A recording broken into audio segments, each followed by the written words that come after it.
여호와께서 아브라함에게 이르시되 너는 너의 고향과 친척과 아버지의 집을 떠나 내가 네게 보여줄 땅으로 가라. 내가 큰 민족을 이루고 내게 복을 주 너희 창대하게 하리니 너는 복이 될지라. 너를 축복하는 자에게는 내가 복을 내리고 너를 저주하는 자에게는 내가 저주하리니 땅의 모든 족속이 너로 말미암아 복을 얻을 것이라 하신지라. 이에 아브라함이 여호와의 말씀을 따라갔고 롯도 그와 함께 갔으며 아브라함이 하란을 떠날 때에 75세였더라. 아브라함이 같이요.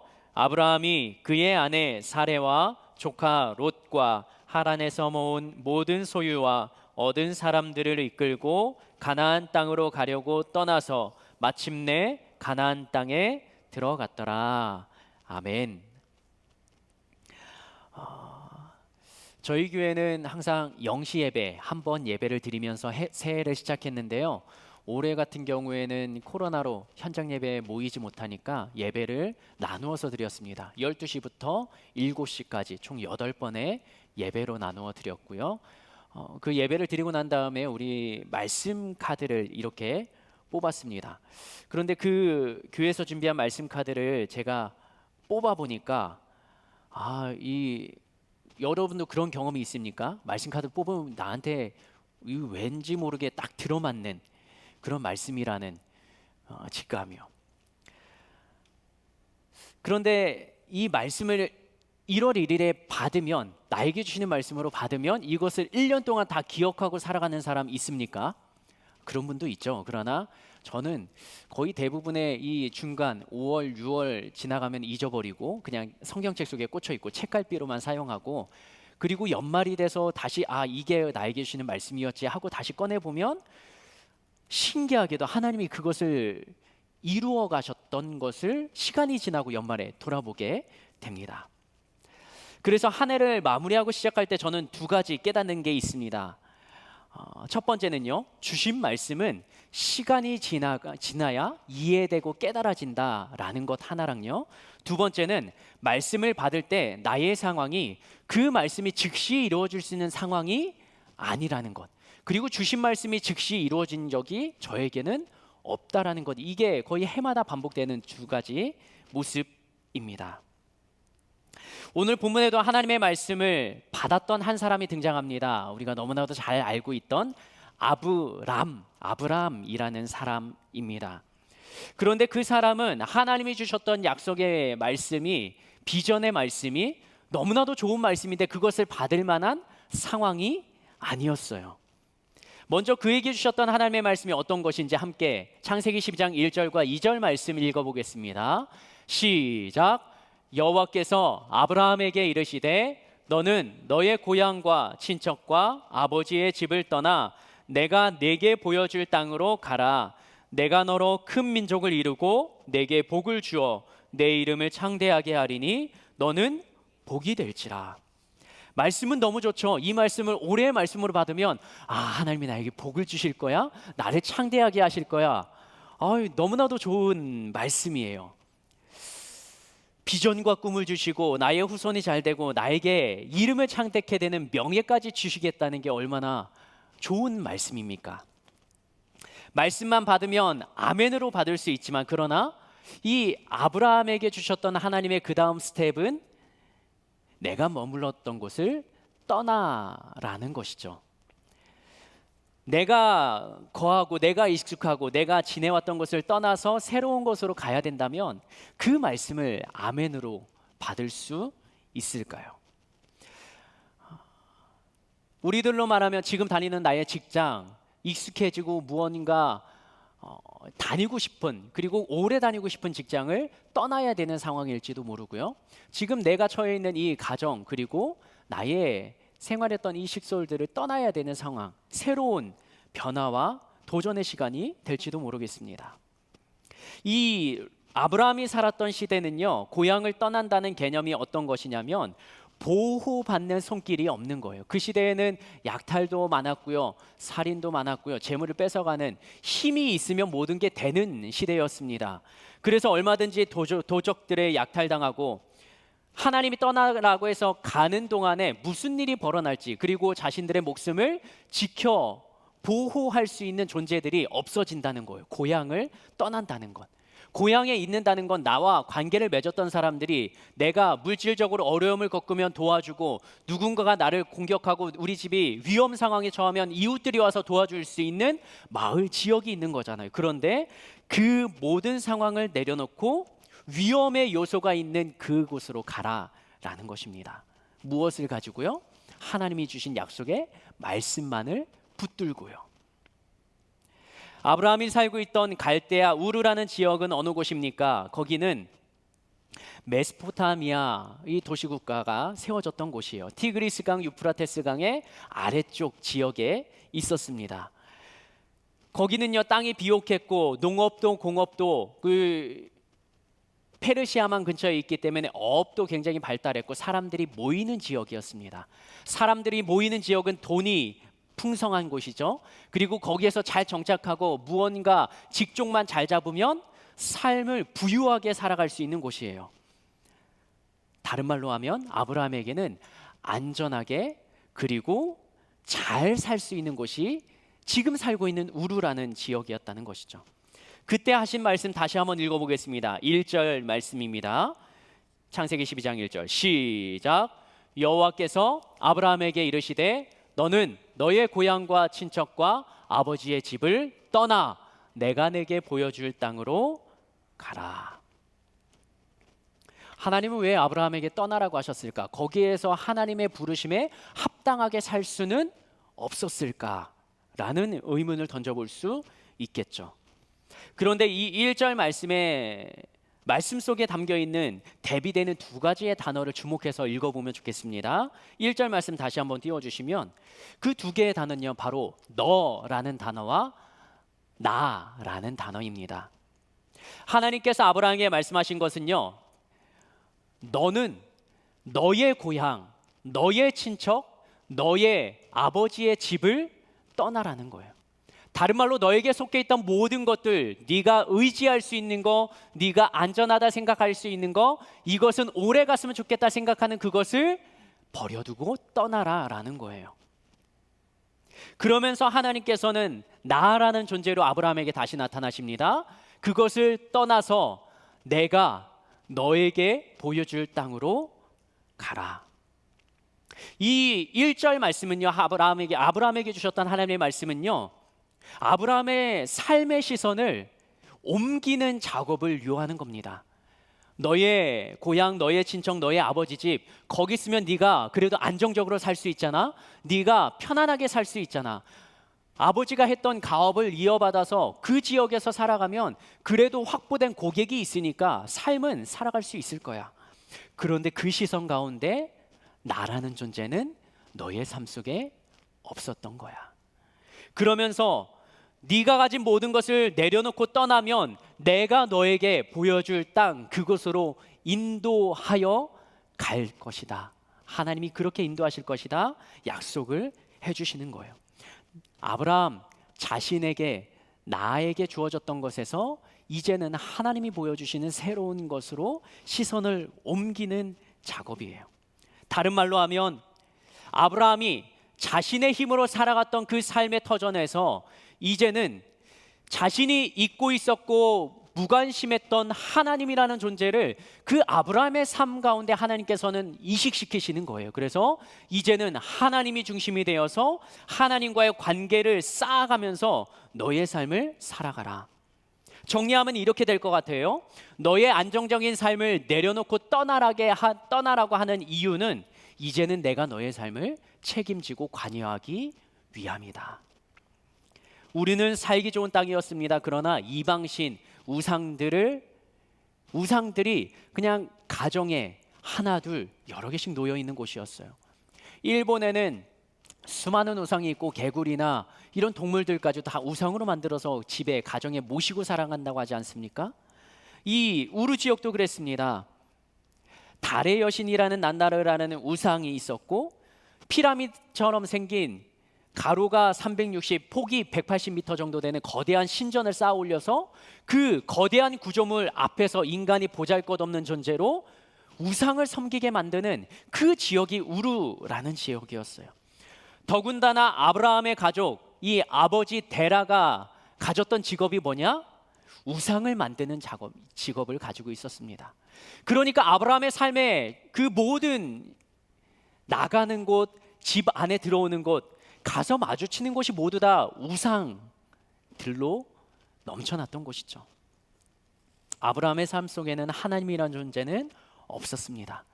그러나 하나님이 없어도 아브라함은 잘 살고 있었어요. 그의 가족을 꾸려서 결혼도 하고 잘 살고 있었습니다. 그러나 하나님의 시선에서 이 사람을 살리기 위해서는 그 하나님 없는 삶 자체가 문제라고 보였던 것입니다. 우리들이 삶 속에서 지나가면서 우리들이 가진 직장, 돈, 관계, 물질, 우리가 즐겁다라고 여겨지는 모든 여가 생활들, 이것들은 우리가 살아가는 삶 속에 필요합니다. 그러나 그 모든 것들의 중심에 있어야 될 것이 내가 좋아하는 것들이 아니라 하나님이 그 중심에 계셔서 하나님이 나의 모든 삶을 구성해 가는 것, 그것이 하나님의 사람에게 하나님이 요구하는 것입니다. 그런데 그 중심에 하나님 없이 내가 좋아하는 것들로 채워버리면 그것이 바로 성경이 말하는 우상이라는 것이고, 아브라함에게 하나님이 떠나라고 요구하신 것은 육신의 눈으로 바라보면 아브라함은 잘 살고 있었지만 영적으로 바라보면 우상이 가득한 그의 삶, 하나님 없이 살아가는 삶을 하나님께서는 구하시려고 우르를 떠나라, 그리고 삶의 시선을 하나님께로 옮기기 시작하시는 것입니다. 우르는 아브라함의 영혼을 죽게 만드는 곳입니다. 우르는 하나님 없이 아브라함이 살아가게 만들어 놓은 환경입니다. 그러나 하나님은 그곳을 떠나서 아브라함을 힘들게 하려는 것이 아니라 아브라함의 영혼을 살리기 위한 장소로 새롭게 가나안을 택하시고 그 땅 가운데 하나님은 인도해 가시는 것입니다. 하나님은 삶 속에서 가장 중요한 것을 놓치고 살아갔던 그 한 사람을 찾아가시고 그의 영혼을 회복시키십니다. 어떻게 해요? 살고 있던 익숙해진 모든 것들을 내려놓고 새로운 삶을 시작하는 것으로부터요. 오늘의 말씀의 제목이 바로 떠날 용기가 있는 사람이에요. 한번 따라할까요? 떠날 용기가 있는 사람. 한 번 더요. 떠날 용기가 있는 사람. 떠나면 좋은데 떠날 수 있는 환경이 아닌 거예요. 변화를 끌어안고 떠나는 것, 익숙함을 버려야 되는 것, 그것 누가 즐겁게 받아들이겠습니까? 그런 상황을 하나님이 모르시는 것도 아니지만 그럼에도 하나님은 떠나라고 말씀을 하신다라는 겁니다. 이 시점에서 여러분의 질문할게요. 하나님의 음성을 듣고 싶습니까? 하나님의 음성을 안 들어도 괜찮습니까? 우리에게 주시는 메시지가 이것일지도 모르겠습니다. 내가 살고 있는 이 터전 가운데 무언가 버려야 되는 게 있고 내 손에 익숙한 것, 그것 중에 놓아야 되는 것이 있다라고요. 우리가 오늘 예배 후에 셀 모임 시간에 이 말씀, 나에게 주시는 말씀을 받는 시간을 가질 건데요. 프로그램을 통해서 아브라함이 받았던 이 창세기 12장 1절 말씀을 받는 사람은 뭐 해야 됩니까? 가진 것을 버려두고 떠나야 될지도 모르겠어요. 하나님께서 나에게 주시는 메시지가 힘이 될 때가 있습니다. 위로가 될 때가 있어요. 아가서의 말씀을 우리 교회에서는 만나책에서는 풀어갔던 것처럼 나의 사랑 나의 어여쁜 자야 일어나 함께 가자. 얼마나 힘이 되는 위로가 되는 말씀이에요. 그러나 때로는 아브라함처럼 나의 삶에 힘든 결단을 요구하는 하나님의 메시지가 나에게 다가올 때도 있다라는 것이죠. 내 시선으로 바라보면 그것이 나의 삶을 더 힘들고 어렵게 몰아가는 것처럼 느껴질 수도 있습니다. 그러나 그때 이것을 꼭 이 말씀을 기억하면 좋겠습니다. 하나님이 나에게 힘든 결단을 요구하시는 것은 나를 힘들게 하는 것이 아니라 나의 영혼을 살리기 위한 하나님의 또 다른 계획과 시선을 옮기는 작업이라. 아브라함은 하나님의 말씀을 받습니다. 그리고 우리가 알고 있는 것처럼 아브라함은 걸음을 채비를 하고 이 고향 땅을 떠나서 움직이기 시작합니다. 이 말씀을, 이 장면을 창세기 12장 4절에서는 이렇게 기록합니다. 같이 한번 읽겠습니다. 시작. 이에 아브라함이 여호와의 말씀을 따라갔고 롯도 그와 함께 갔으며 아브라함이 하란을 떠날 때에 75세였더라. 아브라함은 여호와의 말씀을 받습니다. 그리고 그 말씀을 가지고 익숙한 곳을 버려두고 말씀을 따라갑니다. 이것이 신앙의 걸음이에요. 고향을 떠난다는 의미가 뭐라고 했습니까? 내가 언제 공격당하고 내가 언제 위험에 처할지 모르는 거예요. 그 상황을 내가 책임질 수 없습니다. 그럴 만한 힘이 없어요. 그런데 아브라함은 그곳으로 출발해서 가기 시작했다라는 것이죠. 아브라함은 왜 그곳으로 갔습니까? 주신 말씀이, 받은 말씀이 내 안에 움직일 수밖에 없게 꿈틀거리고 내 안에서 나의 이성을 도전하고 작용하기 시작하는 거예요. 이건 가야 되겠다라는 이성적인 판단까지 갈 수 있도록 내 안에서 나의 영혼이 하나님이 주시는 메시지에 반응했다라는 것이죠. 말씀을, 새해가 돼서 말씀을 받는 게 참 은혜가 되기도 하지만 재밌기도 합니다. 이따가 우리가 프로그램으로 같이 셀 모임 시간에 한번 해보겠지만, 이것을 가지고 이틀 전에 형하고 전화 통화를 하다가 형에게 이 프로그램이 있다고 하니까 달라고 해서 형이 말씀을 뽑아봤습니다. 형이 뽑았는데 빵 터졌어요. 히브리서 12장 6절 말씀을 뽑았는데요, 주께서 그 사랑하시는 자를 징계하시고 그가 받아들이시는 아들마다 채찍질 하시느니라. 그럼 하나님이 사랑하시면 뭐예요? 우리 형에게 어떻게 하신다고요? 징계하시고 채찍을 내리신다고요. 이거 받자마자 빵 터졌어요. 그 다음에 우리 형의 그 와이프죠, 형수가 말씀을 뽑았어요. 그랬더니 이 모든 것을 커버하는 겁니다. 야고보서 1장 12절 말씀, 형은 하나님께서 사랑하시면 징계하시고 채찍질 한다는데, 형수가 뽑은 말씀이요, 시험을 참는 자는 복이 있나니 이는 시련을 견뎌낸 자가 주께서 자기를 사랑하시는 자에게 약속하신 생명의 면류관을 얻을 것이기 때문이라. 둘이 합치니까 이게 완성이 되는 거예요. 그래서 부부는 하나라고 하는지도 모르겠습니다. 저도 올해가 1월 1일에 예배를 드리고 이 앞에서 말씀 카드를 뽑아갔습니다. 이 현장에 온 청년들은 예배를 마치고 제가 앞에다가 여기다가 그 말씀 카드를 놓을게요. 혹시 가져갈 청년들은 그걸로 올해 나에게 주시는 말씀을 삼아도 되겠습니다. 저는 가족 숫자대로 5장을 뽑아서 갔습니다. 어떤 말씀인지는 확인하지 않고 그것을 가지고 갔어요. 그래서 저희 와이프도 하나, 아이들도 하나씩 뽑게 하고 나머지 마지막에 남은 것을 제가 받았습니다. 그런데 내 손에 들린 그 말씀이 무언가 나에게 주시는 하나님의 메시지로 받아들여지는 거예요. 그리고 이렇게 살아야 되겠다라고 도전이 되는 겁니다. 그 말씀은 누가복음 16장 10절 말씀이에요. 이전에는 이 말씀을 알았는데도 그냥 지나쳤죠. 그렇게 살아야 되겠다라고 생각했는데, 올해만큼은 이것을 진짜 나의 삶에 적용하고 하루하루 이것을 되새기면서 살아야 되겠다라는 마음이 드는 거예요. 지극히 작은 것에 충성된 자는 큰 것에도 충성되고 지극히 작은 것에 불의한 자는 큰 것에도 불의하니라. 지난 한 해를 돌아보고 새로운 올해 2021년을 계획하면서 또 저의 삶을 풀어가는 것을 하나하나 좀 그려보면서 어떻게 보면 그냥 내려놓고 싶은 마음도 드는 거예요. 어떻게 보면 무언가 그냥 새로운 변화가 나에게 강권적인 그냥 힘으로 내가 어쩔 수 없이 하게 되는 상황이 펼쳐졌으면 좋겠다라는 마음도 드는 거예요. 근데 새해 뽑은 말씀이 지극히 작은 것에 충성된 자는 큰 것에도 충성된 자라. 이 말씀을 받고 나니까 마음을 다시 돌리게 되는 거예요. 하나님이 나에게 주신 모든 환경 가운데, 나에게 맡겨진 청년들 한 사람 한 사람 가운데 지난 2년 동안은 너무나 좀 소홀히 대하고 연락도 못하고 신방도 못하고 그러한 2년의 삶이 다시 스쳐 지나가는 겁니다. 그리고 2021년은 그 한 사람을 다시 한번 품어야 되겠다는 마음이 드는 거예요. 그것을 다 풀어낼 수 있을지 감당할지 모르겠지만 하나님이 말씀을 주셨다면 내가 이 말씀에 반응해야 되겠다.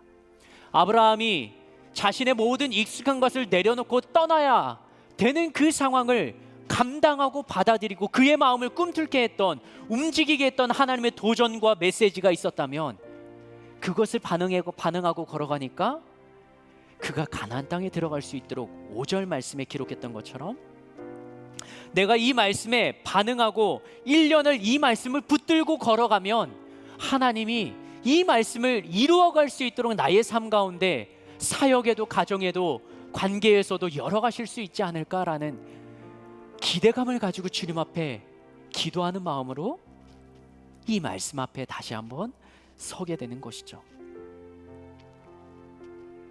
여러분이 이따가 셀 모임 시간에 리더를 통해서 링크를 받고 그 말씀을 클릭하기 전에 기도 한번 하십시오. 하나님, 나에게 주시는 말씀, 성경의 수많은 말씀 중에 나에게 필요한 말씀, 그리고 내가 그것을 꼭 실천하고자 하는 불같은 마음이 일어날 수 있도록 내 안에 주의 영을 부어주시고 클릭하고, 그런데 클릭해서 나온 말씀이 우리 형이 받았던 말씀처럼 그 사랑하시는 자를 징계하신다, 받아들이는 아들마다 채찍질하신다, 이 말씀 받고 나 이거 싫다라고 다시 클릭하지 마십시오. 다시 클릭하면 2개의 말씀이 나의 삶에 떨어질 거예요. 이것도 아니라 3번 클릭하면 3번의 말씀이 내가 살아나야 되는 말씀일지도 모르겠습니다. 처음 주신 말씀, 그 말씀 아멘으로 받고 2021년 우리가 함께 살아갑시다. 리더들과 세런들은 그 뽑은 말씀을 가지고 나눌 거예요. 그러면 그 청년이 뽑은 말씀이 그거구나, 나는 그를 위해서 그럼 어떻게 기도할까라는 이 협력의 함께함의 마음을 가지고 같이 걸어가면 좋겠습니다. 아브라함에게는 떠나라 하십니다. 가라고 하십니다. 목적지를 알고 갔다면 그래도 괜찮아요. 그런데 우리들의 신앙의 삶도 그런 것처럼 지금 내가 어떻게 해야 될지 하나님이 분명한 메시지로 나에게 던져주실 때가 많지 않습니다. 내가 어떻게 해야 될지 모르는 그때 아브라함은 걸어갑니다. 어쩌면 아브라함에게 처음부터 목적지를 알려주시지 않았던 까닭은 아브라함에게 가장 필요했던 게 순간순간마다 어떻게 해야 될지 모를 때 아브라함은 누구를 찾았겠습니까? 자신에게 메시지를 주셨던 하나님께 기도했겠죠. 하나님, 가라고 해서 왔는데 여기선 어떻게 가야 됩니까? 라고 주님께 물어보면서 이동하지 않았을까요? 하란이라는 곳에 머물러 아버지가 죽습니다. 데라가 죽죠. 그 상황 가운데 아브라함은 또 물었겠죠. 하나님, 그래도 의지하고 믿을 수 있었던 아버지가 돌아가셨습니다. 이제 우리 가정은 어떻게 해야 되나요? 그러면서 하란이라는 지역에서 가나안 땅으로 아래쪽으로 내려오기 시작하고 마침내 가나안 땅에 들어갔더라. 5절 말씀 한번 읽어볼까요? 같이 한번 읽겠습니다. 시작. 아브라함이 그의 아내 사레와 조카 롯과 하란에서 모은 모든 소유로 얻은 사람들을 이끌고 가나안 땅으로 가려고 떠나서 마침내 가나안 땅에 들어갔더라. 시편 119편 105절 말씀은 이렇게 기록합니다. 주의 말씀은 내 발의 등이요 내 길의 빛이라. 하나님의 말씀, 하나님이 주시는 메시지는요, 나의 인생의 앞길을 인도하고 등불처럼 빛처럼 쏘시는 거예요. 때로는 이 모든 불이 다 꺼지고 저 뒤에 있는 저 불이 나에게 비춰주면 내 앞에는 깜깜해서 빛이 보이지 않는다 할지라도 뒤에서 쏘는 그 빛, 내 그림자는 깜깜하게 보이지만 그 주변에 밝게 빛나는 그 빛으로 내가 갈 수 있는 길을 바라볼 수 있는 거예요. 어둡게 보이는 그 상황이 어둡게만 느껴지지 않는 건 뒤에서 빛을 비치시고 나의 시선을 거두지 하시는 하나님이 계시기 때문이라. 때로는 나의 삶, 익숙해진 것을 떠날 수 있는 용기가 있으십니까? 하나님이 말씀하시면 가라 하시면 갈 수 있는 용기와 결단의 마음과 의지가 우리에게는 있습니까? 2021년을 다시 시작하면서 우리는 하나님의 메시지에 반응할 수 있는 그러한 사람이 되면 좋겠습니다. 이 시간 함께 이 찬양을 고백하면서 우리가 주님 앞에 나아가면 좋겠습니다. 주님의 부르심 따라 예수의 이름 부르며 나의 인생을 드렸네. 사람들은 이해 못하고 결과 어떠하든지 주만 따라가기 원하네. 결과만을 바라보고 가는 것이 아니라 과정 가운데 만나 주시는 하나님을 기대하면서 우리 함께 찬양으로 고백하면 좋겠습니다.